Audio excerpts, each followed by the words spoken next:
you a songwriter? Are you looking to turn your songwriting passion into a full-time gig? Whether you are just at the start of your songwriting journey or a seasoned industry professional, this show is made for you. Welcome to The Songwriter Show, bringing together songwriting news, interviews, and community. Now, welcome your host, Sarantos. Welcome again to The Songwriter Show. I'm your host, Sarantos, a solo music artist and songwriter who's always believed in the power of words. Here on The Songwriter Show, every single Tuesday evening, we bring you behind the scenes with some of today's most inspiring songwriters, giving you a glimpse into the stories that shape their songs. I'm so excited tonight to have on the show Garrett Bradford. He burst onto the Texas music scene in 2020 with his breakout single, This Way of Life, featured on Yellowstone and quickly climbing the iTunes charts. Raised on a ranch and deeply rooted in the Western and rodeo lifestyle, Garrett's music captures the heart and soul of the cowboy way of life with authenticity and vivid storytelling. And now, welcome this week's special guest. Welcome to the show. How you doing, Garrett? I'm doing fantastic. Thank you for having me on. It's an honor to be on here. You're welcome, man. So I got to ask you about this 2023 Texas Songwriter U winner thing you did. Tell us about that. You know, that's an awesome contest. They don't actually call it a contest because they don't like to think of it that way, but they take 8 songwriters from Texas, and there's mentors, and you stay out at this ranch for 3 days and you perform, and you get people from the industry who come do seminars one day, and it's just phenomenal opportunity. There's Liz Rose, who wrote all those #1 hits with Taylor Swift and tons of other artists. The Warren Brothers, Jack Ingram, John Randall is involved, who's also another phenomenal songwriter. And it was just, I mean it when I say it's really one of the coolest things that I've ever had the opportunity to do. That's awesome. And I was very honored that they selected me to be the winner, because that was awesome. There were some great writers there. Yeah, that's cool, man. So tell us about your instrument.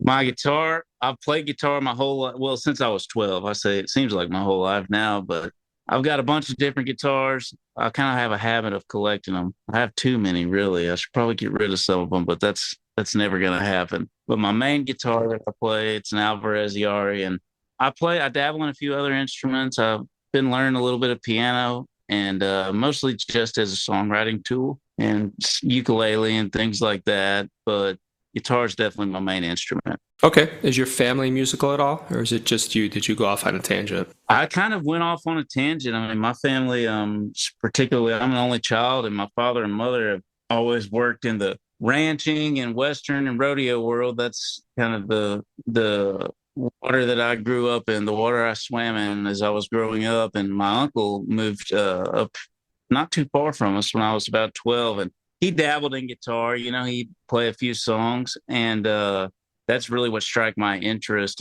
in playing guitar. And then as I progressed on, writing seemed like the thing to do. As soon as I learned 3 chords, I was like, I need to write my own song, you know? Yeah. You probably know how that is, you know? Yeah. I write lyrics just like you. I love lyrics and the stories. Ever since I was a kid, they just captivated me, and seemed like a natural thing to do as soon as I picked up an instrument. Yeah, that's awesome. I got to ask you about the rodeo thing, man. I've never ridden a bull. I was at a bar a couple of months ago where they had one of those riding bulls, and it was hilarious to see like girls and people that were a little inebriated get thrown off. But tell us about that. Is it exciting? Is it scary? Well, I've only been on a couple of bulls in my life, and that's when I was a young teenager. But so I never considered myself much of a bull rider, but obviously a lot of horses and things like that. But we raised bucking bulls. My family, that's part of what my dad did for a living. So I grew up going around to rodeos. We would take our bulls, the ones you'd see at the rodeo, those, and we would take them all over the United States and Canada. And it was just a really cool way to grow up. And yeah, it's exciting. I mean, I love livestock and being around rodeos, and almost all of my friends from my childhood and even now, I still spend half of my time back home where I'm from in Texas, in Weatherford, Texas. And it's just everybody in this area, that's where I'm at now. Everybody in this area has something to do with rodeo, or shows horses, or owns a ranch or something. So all of my friends, it seems like, have something to do with the rodeo and Western world. And it's just a lot of fun. You learn a lot of lessons from taking care of animals because there's no days off. They've got to eat every single day, Yeah, that's including true. Christmas and your birthday and all of that. So you learn a lot of good things. And it's just a pretty wholesome community to grow up in. The older I get, the more thankful I am increasingly for being able to experience that growing up. And still to this day, really, I'm still neck deep in it all the time. We still got our ranch, and every time I'm home, I'm doing something on the ranch. So it keeps me grounded for certain. Yeah, that's pretty cool, man. Tell us a little bit about your typical week. What's your typical week like? Well, it depends on if I'm in Nashville or Texas. So in Nashville, I live on a ranch in Nashville as well. I'm super fortunate. I found some folks who had a place that they don't live on and they needed somebody to help take care of it. So if I'm up there, a lot of times in the mornings, I'll get up, feed horses every morning if I'm there, or do something around the ranch with the cows or the horses. And then a lot of riding. I try to do as much co-riding as possible up there. I did not do a lot of co-writing until I moved up there, just because Texas has a great music scene, but I just wasn't really necessarily plugged into to the songwriting thing here like I have been in Nashville. So I'm writing about 3 or 4 days a week, playing rounds on the weekends, songwriter rounds or little shows. And then when I'm back in Texas, essentially the same thing as far as, waking up in the morning and doing something around our place. I play a lot more shows here in Texas. It's funny. It's easier for me to play shows because I've got probably a bigger network from growing up down here and cutting my teeth down here. And there's also a ton of places to play in Texas, and they'll actually pay you. It's kind of, and Wait, what? Nashville is not that way. So when I come down here, it's really more when I focus on like performing live, and then during the weeks, I just try to keep myself busy doing something. So I'm going to put you on the spot. If you had a gun to your head, is it Nashville or Texas? Where would you? Oh, Texas, no doubt. All No right. doubt. Absolutely. But I love Nashville. I always say that if it weren't, I don't think I would have ever moved. I've traveled quite a bit, I mean, even growing up, going to all those rodeos and getting to most of the rodeos are in the big cities. So from California to the East Coast, and then with music, traveling even more as I've gotten older. And I just love this area where I'm from in Texas. And I think a lot of that has to do with our ranch, my family's place here, and the heritage with that and everything. It's always feeling like home. But Tennessee is the only other place that I think I could live and be happy, because I love Tennessee. There's really good people there. I've been very fortunate to just meet awesome folks that kind of make me feel like home. And it does feel like a second home, even after just 2 years. I haven't been living up there that long, just hit 2 years. And it's been very neat to meet all the folks that I've met up there. And it doesn't feel very much different than Texas, to me at least. Okay. What do you like the most about writing lyrics?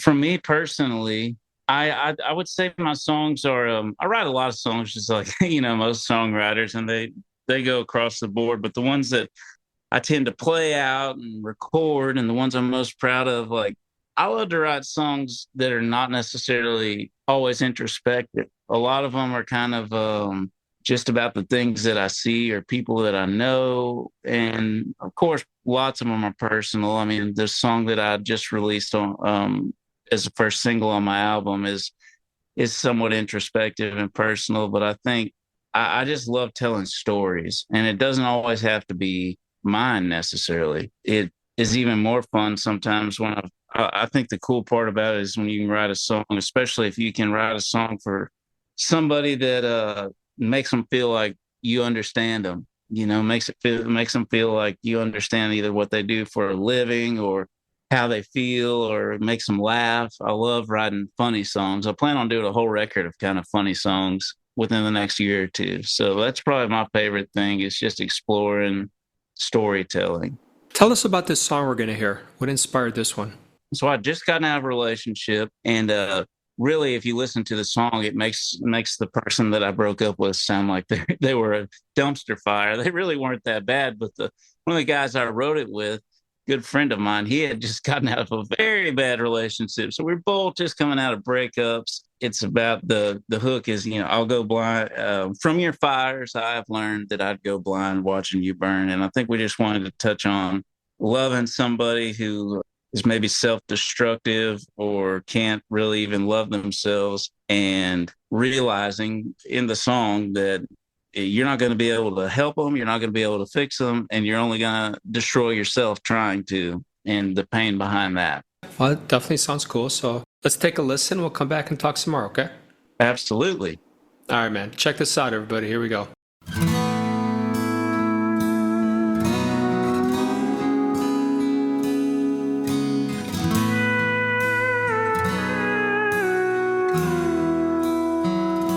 I tried to save you, I hope to help, but you can't rescue somebody from themselves.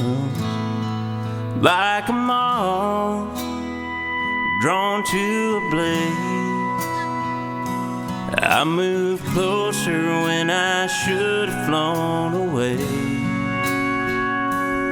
If I keep staring at the flames, I'll never see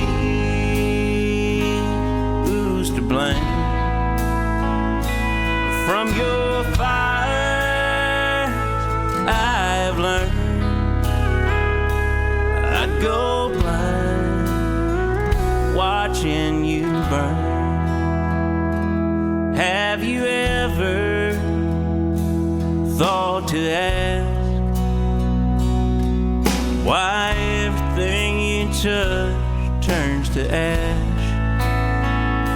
It must be lonely burning alone. Smoke and ember are all you've ever known. If I keep staring at the flames, I'll never see who's to blame. From your fire, I've learned I go blind watching you burn.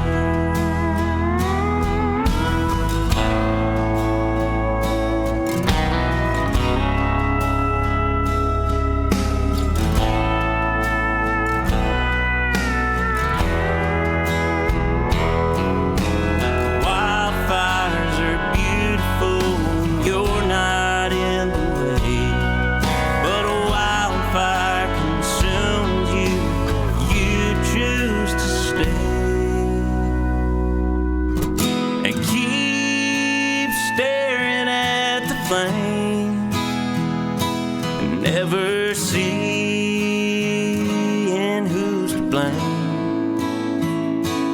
From your fires, I've learned that I go blind watching you burn. I go blind watching you burn.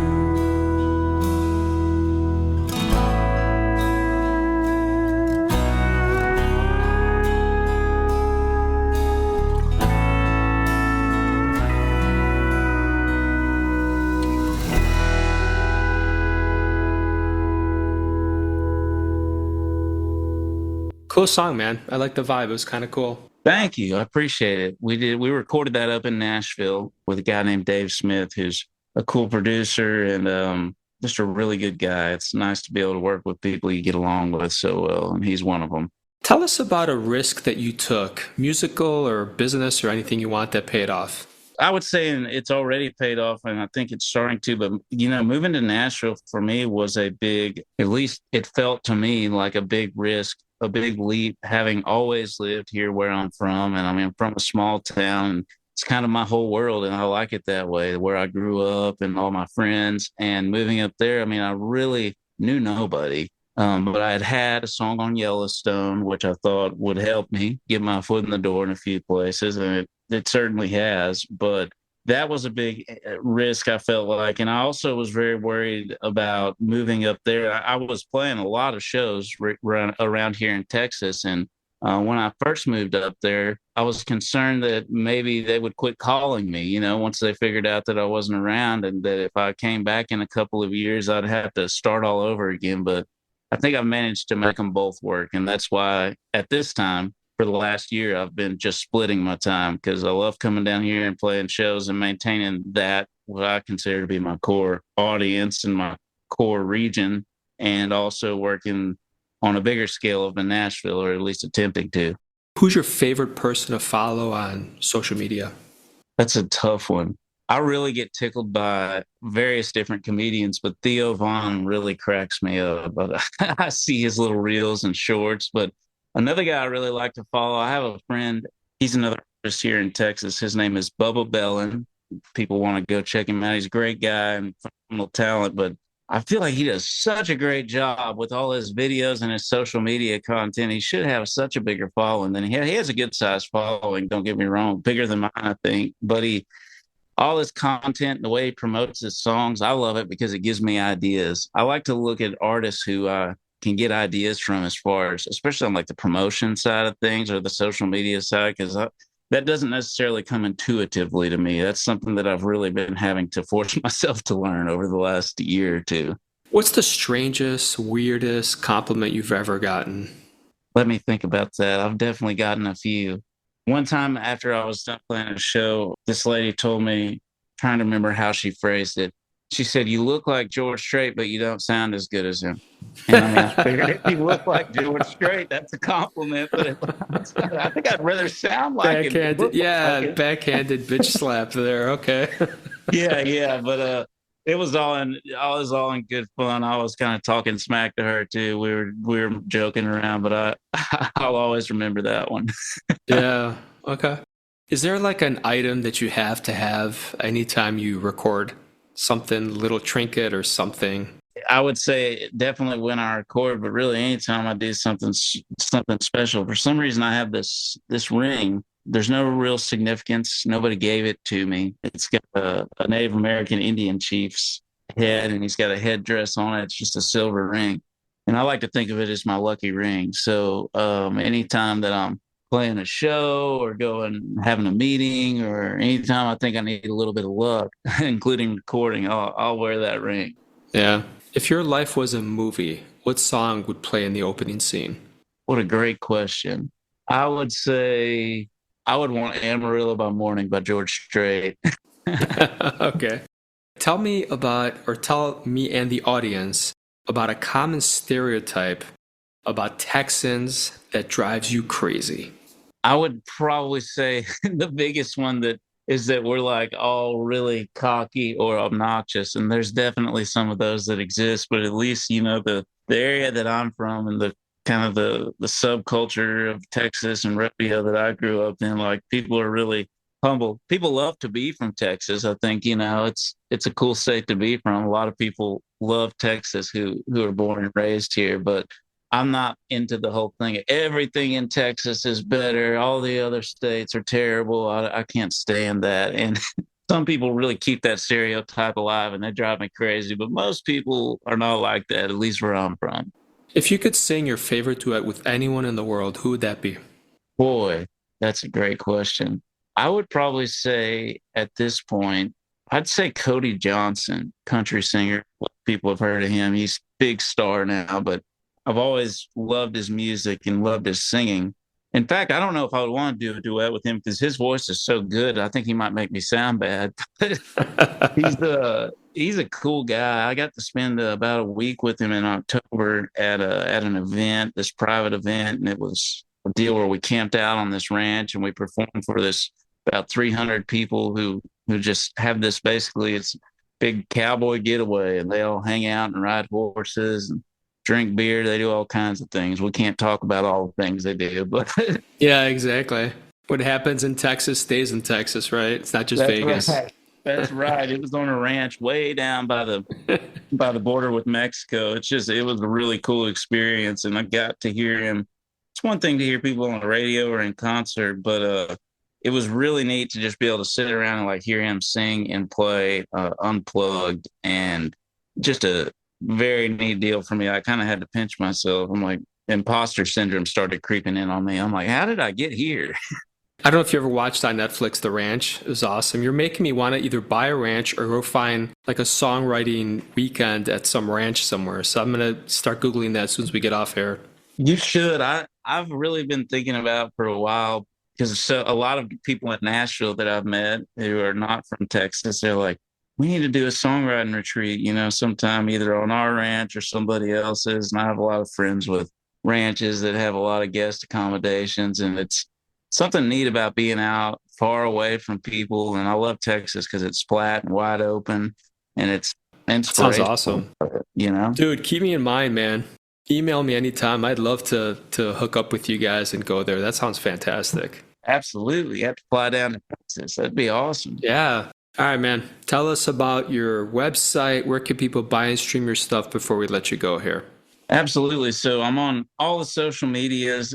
TikTok, which is back online now, apparently, is probably where I have my biggest following, even though I just started it. But it's Garrett Bradford TX. Website's www.garrettbradford.com. And then on all the other platforms, Instagram and Facebook, if you just search Garrett Bradford, it's really easy to find me. I'll be the guy in the cowboy hat. All right, man. Awesome. Thank you for doing this tonight, man. Oh, it was a real pleasure. Thank you for having me on the show, and keep up the good work, man. You're doing some great stuff with this show. Thank you. And thank you to all the fans out there for spending a little bit of your time with the two of us tonight. Thank you for being a part of it. And if you're an artist with a story to share, reach on over to songwritershow.com and fill out the interview request form. We both hope your unique story gets heard around the world too. Here's to creating, connecting, and letting all of our stories be heard. Welcome back to the Songwriter Show, and we'll see you again next Tuesday evening. Have a great night, everybody. I love you guys.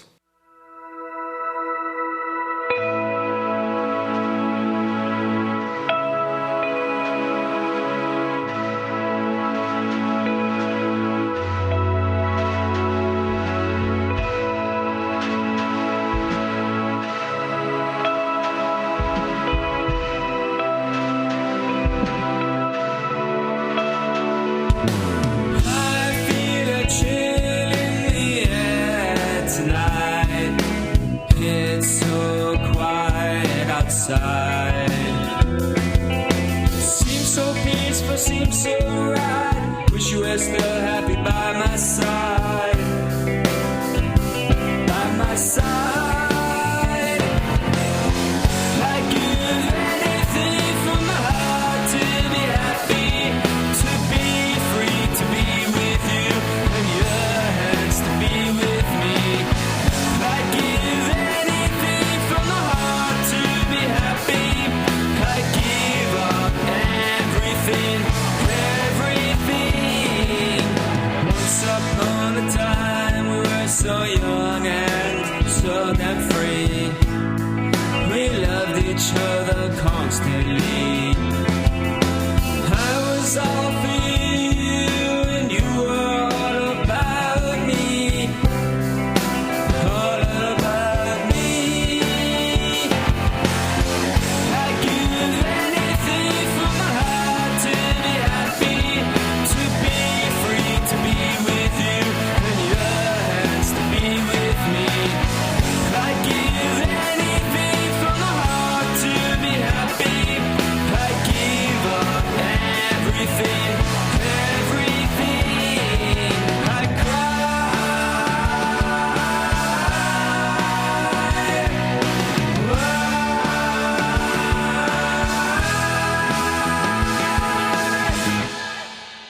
What is there left to say? Nothing we haven't already said.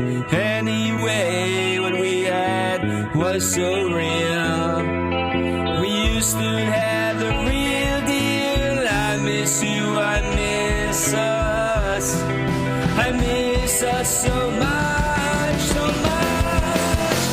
I'd give anything from my heart to be happy, to be free, to be with you, and your hands to be with me. I'd give anything from my heart to be happy. I'd give up everything.